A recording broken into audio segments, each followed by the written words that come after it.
This is Bethany Meadows with Time to Thrive. On today's episode, we will learn about taking the entrepreneurial journey from passion to profit. Join us today as we sit down with Melinda Emerson, known widely as the small biz lazy lady. I'll give her a little air quotes there. And a trusted small business expert. Melinda has been a guiding light for entrepreneurs with her practical advice, insightful strategies, and motivational speaking. As the CEO of Quintessence Group, Melinda offers invaluable marketing advice to Fortune 500 companies aimed at the small business sector.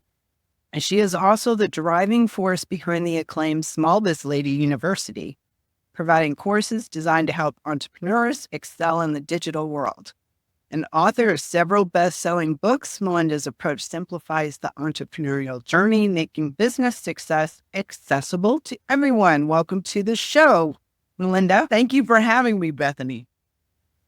I warned you ahead of time. I just have Melissa stuck in my head, so I'm going to be very conscious of not calling you Melissa. But so some little fun thing that we do on the show is we have our guests pick a number between 1 and 5, and they get a super random question based on the number they choose. I'm going to pick the number 4. 4. All right. What antiquated invention do you still use? I told you they were random. What antiquated invention do I still use? I actually still have a fax machine in my office. Oh, wow. Okay. Yeah. Every so often you get some stupid piece of paper you got to send to the doctor's office or something. So I just keep a fax machine. Or the government. Yeah. The government, some kind of financial institution, like some random people still can keep it via fax. The IRS needed a form from me, and I was on the phone with them, and he said, "You can fax it. That would be faster." I was like, "In what planet universe is it faster to send a fax?" Yeah, no, I still have a fax machine in my house. Mail it over. Right. All right, let's dig in and pick your brain about all things small business and entrepreneurship. Before we do, let's get into a little bit about your brand story. What does your journey look like? How did you get here? How did you become a small biz lady? How did I become the small biz lady? All of it was very accidental. So back in 2007, I had been in business like 7 or 8 years, and I was doing really well, running my production company. My husband at the time was able to quit his full-time job at GE and join our business. And then I got pregnant with my son, and I ended up on bed rest for 6 months. And this was prior to Wi-Fi being in everybody's house. When I got sent home, I was just at home. And going to the hospital once a week getting testing done because they thought something was wrong with my child. So anyway, long story short, while I was at home, I just started taking all these notes about like all of the expensive lessons I had learned in my business. And I thought, gosh, I would have run my business better if I had better advice. Back then, I've been in business 25 years. So when I got started in 1999, there just was not anyone out here giving small business advice. And yeah, Susie Orman was out here talking about 401ks. I think Gene Chatsky was on the Today Show talking about business finance, but mostly for people with jobs, not anybody that wanted to start a business. And so I was like, what if I could be the person to give the advice? But I prayed over it. I'm a religious person. So I was like, let me pray and just ask God for direction. And believe it or not, I prayed about 2.5 months. And God gave me a vision and a dream 3 times to become America's #1 small business expert. And then he moved every mountain out of my way to make it happen. Case in point, my best-selling book, Become Your Own Boss in 12 months. I actually spoke to one publisher about that book. I didn't have an agent. I didn't have a book proposal. I didn't know what a book proposal was. And those people, and I was also not the small biz lady yet. I didn't have a brand that reached 1 million people online. I was somebody with an idea. I had a meeting about myself, but that was about it. And they bought my book, and my book was supposed to come out in early 2009. So I had to turn it in the fall of 2008. Do you also remember what happened in the fall of 2008? Because I started my business and that was Yeah. So it was like people's 401ks became 101ks because the market crashed. Yeah. So that one, this book, but we were like this. I had written the book. I turned it in on time. I was like, we're about to go on this national book tour. It's going to be great. And my publisher called me up and said, listen, thank you so much for being a first time author that actually turned your book in on time.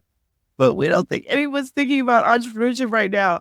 So we're going to shelf your book until March of 2010. They shelved my book for 18 months before they released it. And I was like, holy macaroni, man, what is we going to do? A girlfriend of mine said, listen, if I were you, I would start publicizing that book like it was coming out anyway. As a matter of fact, you might want to figure out this new social media thing everybody started to talk about. It's really going to change business marketing as we know it.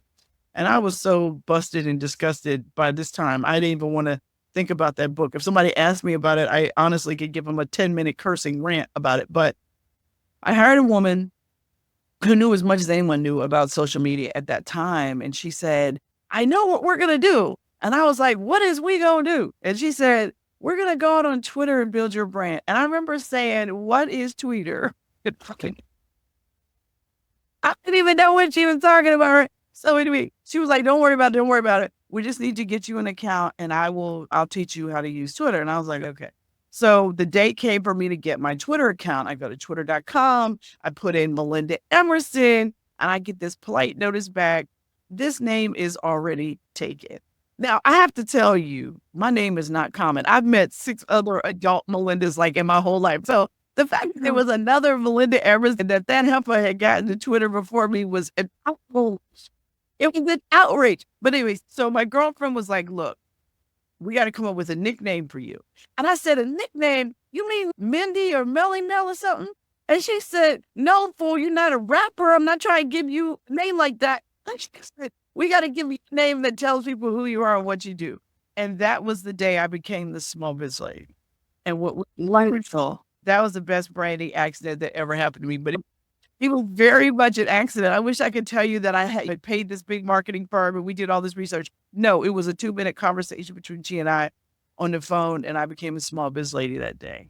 And you took advantage of the opportunity of the early day of social media when there wasn't even such a thing on Facebook as a business page yet. Right. You were just a personal profile for the they create a personal page back then. Yeah, man. So we went all through the horrors of transferring. When they did have business pages, they would have to move. And nobody who was your friend wanted to go to your fan page because that felt like a downgrade. Yeah, no, trust me. No, I was there in the early days of all of that stuff. And I really benefited, frankly, from being a pioneer, right? Because I was very early to Twitter, obviously. And one of the things that I did was I launched a tweet chat called Small Biz Chat, which I actually ended up doing for 10 years every Wednesday night on Twitter. And by creating Small Biz Chat, I was probably the 6th person to create a chat on Twitter. Like, so I was super early to that. But that ended up being what really just drove my brand. I got to the point where I was getting 1,000, 1,500, 2,000 new followers a week, just because I was becoming known for Small Biz Chat. And then when Twitter started adding new people, my account was one of the 30 accounts they recommended that people follow. So then that brand just got crazier and crazy. So by the time my book, Become Your Own Boss in 12 Months, actually came out, it took a while, but it did really well. In fact, it is still in print 14 years later in a 3rd edition with Simon & Schuster's. I'll tell you that. It's one thing to be a New York Times bestseller. It's a whole other thing to have a book that's still in print after 14 years. So speaking of your book, inside your book, you lay out a roadmap for entrepreneurs. Mm-hmm. What is the most crucial step new business owners should focus on in the first few months to set their foundation for success? The first thing you've got to figure out is what you want and why you want it. I actually believe that people should develop life plans before they ever develop business plans, because you really want to make sure that you figure out the life you want and then start that business that's going to help you live that life. Because if you don't, you could really run the risk of starting a business that's not a good business for you. And sometimes you just need to get another job because you got a jerk boss, right? So starting a business is hard. So I don't want anybody to get out here thinking, I want to be a boss. Okay, until you have to make all the hard decisions and go without a paycheck, being a boss isn't real fun some days. And so I really think the first thing you got to figure out, is what you want out of life. Build your own agenda, build your own life plan. So many times we as women, we ain't even on our list. We at the bottom of our own list. So no, build your life plan first. Then let's start doing some research on what the need is out there.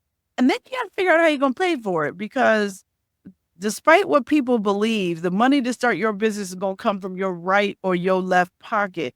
The number one question that people ask me that makes my head like spin around is, where can I get a grant to start my business? And I'm like, oh, there are no grants. There's this interesting stuff that people did in the last couple of years because of George Floyd. That stuff is going away. So you need to fund your own business, period. Like your sweat equity, your savings.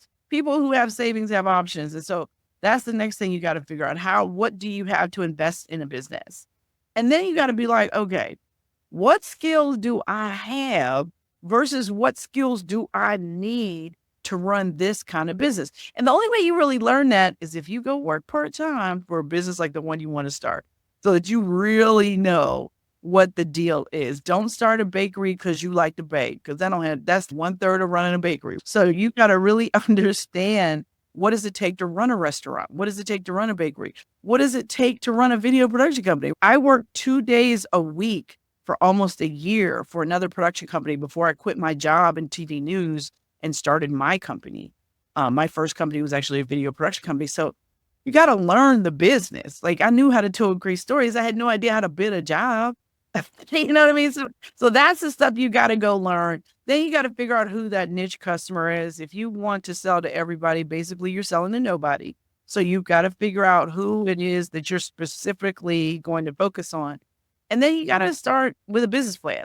You have to plan for success. Success is not going to just happen to you. I know there's all these people out here, these lean startup people, like, oh, you don't need a business plan anymore. That's a lie. That's a lie. That's a lie. You do need a business plan. You do need to figure out how you're going to get the phone to ring, and what are you going to do after you get an order? How are you going to fill it? Like, you got to write all that stuff down and figure it out. And the last part of what I teach people is, I believe in starting as a side hustler first. You will never get me to tell you quit this job to start a business. Never. Because most of us are starting businesses not necessarily what our day job is. So you can do that on your evenings and weekends until you get some traction, till you figure out what you're doing, till you figure out what the right pricing model really is, till you figure out actually how to make money.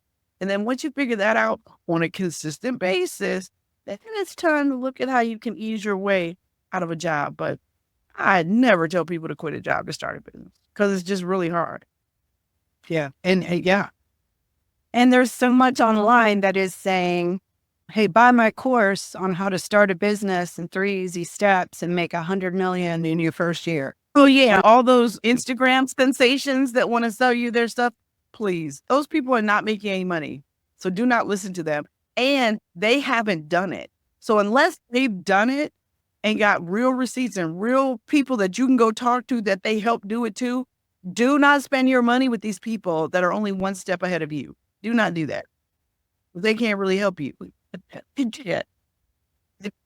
What are some common mistakes that you've seen small business owners do? What are the cautionary tales that business owners need to be thinking about? Well, the number one thing is just having a realistic idea around how hard it is to run a business. I think people are overconfident. I think there is those romanticized version of what business is. They don't see themselves liquidating their 401k like to do this. No, it's hard. And the buck stops with you, and you've got to figure it all out. So that would be the first thing. I think the second thing is not saving enough money before you start. So you just run out of runway. You run out of money, you have run out of runway for your plane to take off. So just not saving enough money. I think the third one would be not focusing on a niche target customer, like chasing anybody that you think has money. I think the fourth one would be just not focusing on keeping your customers. It's one thing to get customers. It's another thing to let them walk away from you. It's cheaper to keep a customer. It's cheaper to keep a husband. It's cheaper to keep a whole bunch of stuff. So you need to figure out how to keep your customers, how to keep them, turn them into an unpaid sales force for you. And the last one, and this is probably the most deadly one, not having fiscal discipline, right? If you don't manage your household with a budget, chances are you're not going to run your business with one either. And that is dangerous. You need to make sure you don't spend $2 in a vending machine that's not in a budget, right? You really need to be very draconian, because as a business owner, there's always a conference, a tool, a this or that, somebody's selling you something. And you got to have the discipline to be like, no, our professional development budget is this, and we've already spent it all. And no, we're not going to be able to look at that until 2025. You've got to be disciplined enough to make decisions based on up-to-date financial information. And if you don't, you're going to be chasing all the rabbits out here. I ever talk about a business plan, a marketing plan. Those are your guardrails that keep you in your lane and keep you from chasing the rabbits through the forest. Oh, there's lots of rabbits out here, right? Everybody need to get on TikTok. Watch our brains as entrepreneurs. We love rabbits. We do. But the problem is you got to focus on ham, not rabbits. You got to focus on the meat. What do you need to be doing? Not these things that are bouncing around in front of you. You just have to have routines. You have to have mentors. You have to invest in coaching, right? You have to keep reading. Like the best, most successful entrepreneurs I know are people who still learn, people who still invest in going to conferences and stuff so that they can learn the latest and greatest techniques. Those are the people that are out here winning. And so that's what you really have to think about. Who are you in this thing? Are you somebody willing to learn? Or are you somebody that know everything already? If you do, you need to keep your job, okay? Because you're not ready for being a parent in this thing we call entrepreneurship, because it's the Wild West out here. You more well, you got to be coachable, clearly. Yeah. We talked a little bit just a few minutes ago about social media and how you were like first on the scene and Twitter and doing chats and all the things. Yeah. Back in 2012, I was doing workshops at local libraries for business owners on how to set up a Facebook page. And it was shocking to me how many didn't even have one yet. It was like, you got to get on board. Now everybody's on social media. It's shocking if you're not. What are some actionable strategies that business owners can use on social media to build relationships, drive sales, increase brand awareness, all of that? Well, the first thing you have to do is get on the right platform, right? The biggest problem that I see is people think they need to be on 5 or 6 platforms. Listen, unless you sell social media marketing services, you do not need to be on 5 or 6 platforms. You need to be on 1, maybe 2. And they need to be the 1 or 2 where your niche customer spends most of their time online. I built $1 million business from 1 platform, from Twitter. And so what I want to really tell people is that you really need to think about what are the 1 or 2 platforms that you realistically really have time to be working, to be engaging on. It's not about just posting content. You got to be there. You got to respond to people. You got to thank people for leaving comments. You got to leave comments on other people's content, right? So you've got to become, when it comes to social media, there's really 6 steps to it, right? You got to connect, then you got to communicate, then you have to communicate with compelling content. You have to do that consistently. So then you can become a trusted member of the community. Once you do these 5 things, then you can turn that relationship into commerce, right? But you can't jump the steps. Like it's even harder to build relationships online. Like you figure if you meet somebody in person, usually 2 to 3 interactions with them in person, then you build some trust. And they're like, okay, let me introduce you to some people in my network kind of thing. But why? Nah, man, you got to engage with people at least 7 times, as high as 30 times before somebody thinks you are who you say you are, before you can really demonstrate that you have the sauce, right? So it's like, you got to show up. You got to show up all the time. You got to show up consistently. Back when I got started in Twitter, I didn't try to sell anybody anything for a year. I just gave out helpful content. I just blogged. And this was even before I had a blog. So I used to share other people's blogs every day. I used to find a great helpful article. I would share something personal about myself. Back then, my son was a baby, so I got great material from him. So I used to be like, I had to act like an 8 because JoJo to eat a banana this morning. Like stuff that made people know that I was a mom, but that I was like funny too. So I was trying to show my personality. And then I would answer somebody's small business question every day. And that is what I did for an entire year before I ever really started talking about my book or anything. By the time I did start talking about my book, people were clamoring to help me, clamoring because they were like, this chick has showed up like it was a job, like she was here Monday through Friday, giving helpful information every day. What can we do to help her? And it was the personification of that whole give to get thing, reciprocity, 100%.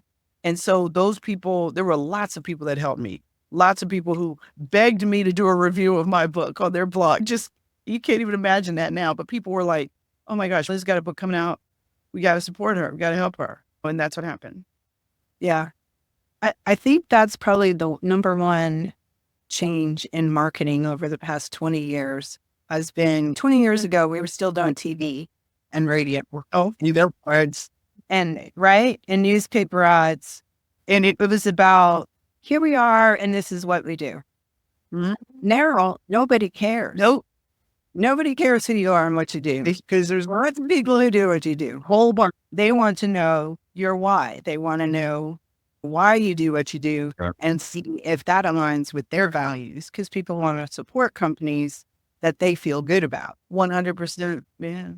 So if you're a business owner, you can't afford not to have some sort of strategy where you're building thought leadership and credibility and all of those things, generally through content marketing. That's usually, and that's what you did for a year. You just provided content and built and that. What? I still do it. I still do it. Bethany, I've written over 5,000 articles about how to start and grow a small business. I still publish 2-3 times a week to my blog. Still. So I have never stopped. And the reason why I've never stopped is because my blog, my writing has just created so many opportunities for me. I was a columnist for Entrepreneur for 2 years. I was a columnist for the New York Times, You're the Boss blog.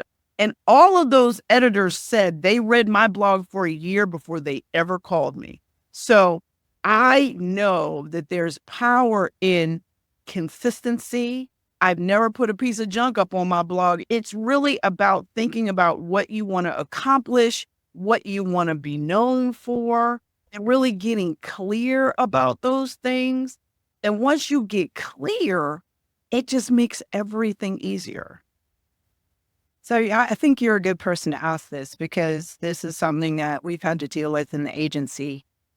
And it's the chat GPT, AI, all that good stuff. Now everybody thinks they can write a blog because they can just have chat GPT write their blog. The problem with that is chat GPT doesn't necessarily understand your brand, your why, all those things. And all you're doing is producing vanilla, generic content. Exactly. It reflects who you are. Look, I use chat GPT every day too, but I am not using it for my signature content. I might use it to put together an outline and then I fill out the outline with the content that I want. I use it more for smaller level content things like newsletters or social media content. If I'm trying to figure out a 60-word promo for this thing we got coming up, I use it for email sales funnels too. But my signature content, first of all, you can copyright anything that is written in chat GPT because it is a rehash of somebody else's stuff. So for me, as somebody who old school wrote my books, like people talking about writing books with chat GPT chaps my behind pretty good. I don't appreciate it. And the other thing too is now that everybody's using chat GPT, everybody's content is sounding alike. There's no real unique stuff out here. If you don't really understand prompt engineering, if you haven't taken the time to create a brand and tone document for your brand and given that to chat GPT before you have it writing stuff for you, it doesn't even know your tone. or your Reality or brand voice. and just put the sentence in there, write me a 1,400 word about this. That's not helping you. Mhm. Especially if you out here using the free version, it really isn't helping you, right? So you got to think about what you're doing and luckily, I have so much content I've written. I do use Chat GPT, but I created my own GPT with my own content. Yes. Because I'm trying to create a online small business lady doll that you can just ask a question to and she'll spit out an answer. So I'm uploading a lot of my own stuff into my own GPT that works for me, that's based on my content. Now, copyright that stuff. I can't copyright stuff from Perplexity or copy.ai. You can't. No, that's very dangerous. Don't think you're writing a real book that a real publisher would publish from the no one. And I guess the point that I knew you would make for me is that we can't be lazy about the quality of the product that we're putting in front of the content we're putting in front of people, because they're going to be attracted to what aligns with them. And if it's not real, if it's not genuine, if it's not authentic, then you're not going to attract the right people to your community in the first place. 100%. 100%.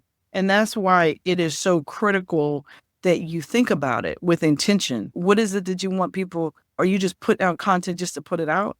Are you actually trying to teach people something? Are you actually trying to be known for the content that you put out? I'm very well known for the quality of the content that I write. And also, too, I only write long form content. Like I never write anything under 1,500 words. So I'm writing stuff because I'm playing the SEO game, right, with the content. So I'm writing 1,500 to 2,000 word pieces. I don't 300, 750. That I long since walked away from that about 5 years ago. Awesome. You touched on it there a little bit, but one of the things that you have been very good at and what has helped you be so successful is developing a personal brand. Oh, yeah. And I think, and I can tell just by being on the call with you, you don't hold back. You are who you are, and you have this great personality, and it shines through, and it's very appealing. What can people do? Because we don't want people who are, if they're not naturally outgoing, we don't want them to pretend. No. So what do people do to build that personal brand? What advice would you give them? I think, first of all, you've got to figure out what it is you want to be known for. And you've got to figure out the right platform, but then you got to figure out your right content strategy. For me, I have a journalism degree from college, right? I have known that writing was my superpower since I was in 8th grade. You are never going to compare yourself to somebody like me. I like to write. It's actually fun. It's not work for me. But if you don't like to write, there's so many other ways to produce content. You can do infographics, you can do quotes, you can do podcasts, you can do videos. And by the way, video content is converting better than any other kind of content out here. And you can do short form or you can do long form video content. It doesn't even matter. But you need to figure out the right content strategy that is not going to add too much stress to your life. And I think once you figure that out and you do it consistently, eventually people will notice. Now, I like to tell people, when I was building the Small Biz Lady brand, it took me almost 2 years. It really literally took me about 22 months before my social media activity started making me money. So it's not a quick thing. And it's even harder now because everybody is doing it, right?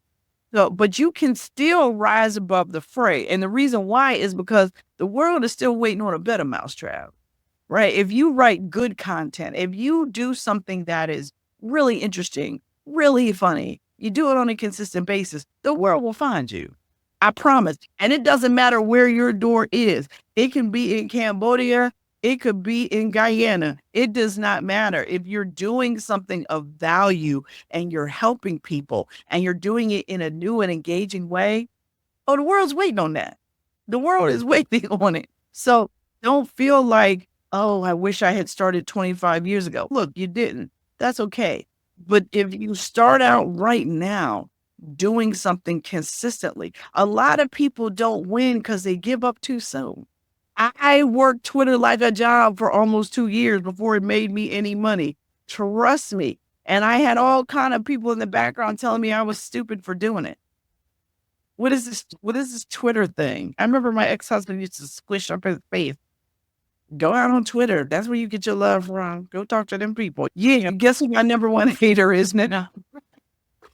It worked out for me pretty good. But anyway, my point is you really have to not be afraid to do something no one else is doing or to do something that doesn't immediately make sense, right? You're like, I don't agree. Yeah, wait a minute. Did you know how Jessica book the dip? Oh yeah. Oh yeah. All of it. Great. Oh, I love the dip. I love all. Yeah, Seth talked about this stuff, but a lot of other people have too. It's really about giving people, your loyal folks, information in a way that they want it. You figure out what your people want. Don't guess at it. Survey them. Talk to them. Ask them. And if they tell you what they want, give it to them. You got to give the people what they want. And if you do, they'll reward you with sales all the time. So we talk about turning passion into profit. Usually, a business owner goes into business because they're really passionate about what they're doing. That they, like you love to write, and you turned that into a business, right? What are some key steps to aligning that passion into a profitable business model? Well, passion is only one ingredient, right? So the word passion makes me a little crazy in business because I think I'm passionate about people. Okay, that's fine. But does your passion have a profit center, boo? That's what I want to know. So here's my answer. So you will know. I believe that it's about purpose, not passion. So you have to look at your mission, your vision, and your passion. It's like it's like this, right? And then that you can turn that into your purpose. That's your why. But you got to have a mission and a vision with it. It can't just be passion. Yeah, you got to like what you're doing, but you got to turn it into a real business concept. So that's what I believe you need. You got to have a mission. You got to have a vision. And your vision has to be something that you always, like my mission is to end small business failure. I ain't going to never stop doing that because this failure is out here like the cold and flu is everywhere. I want to help people live their dreams as entrepreneurs. Most people have good ideas. They just don't know how to run a business. So what I do is teach them the stuff that they don't know. But I love entrepreneurs. My love is down here, but my mission is here and my vision is here. And that's how you get me to my purpose. And that's what I walk in my purpose every day. It's a great answer. What are one or two most important takeaways from this episode that you really want if they hear nothing else? What do you want them to hear? I think what I just said was important, right? Mission, vision, passion equals purpose. You have to always remember your purpose. I also think that you got to love it. You really got to love it. But you have to also know that you never really lose in business. Either you win or you learn. A lot of times we mistake failure for failing. Is temporary. Failure is a one-day exercise, right? But in our minds, we turn it into failing. And that's not true. So you have to always live to fight another day. And so that's why I want you to shake it off. I'm going to give you an hour to be mad or sad about that and keep it moving, honey. You do not have time. Go make that money. I love that. And that will probably end up being a short clip. Good stuff. Where can people find you, connect with you? Obviously, Twitter. Yeah, Twitter, but Twitter actually isn't even my main platform anymore. I spend a whole lot of time on LinkedIn these days. LinkedIn is my main modality. So I am Melinda Emerson on LinkedIn. But if you're interested in our content or any of my courses or training, you can head over to smallbizladyuniversity.com. Or if you're a women entrepreneur, you can join my membership group, smallbizladyacademy.com. And those are the services that I have now to support women entrepreneurs. I'm niching down into the women, the chicksas, and all the lovely ladies of commerce. And so that is my focus. And of course, you can always just email me at melinda@smallbizladyuniversity.com. Perfect. Melinda, thank you so much for being here. Bethany, thank you so much for having me. This has been a lot of fun.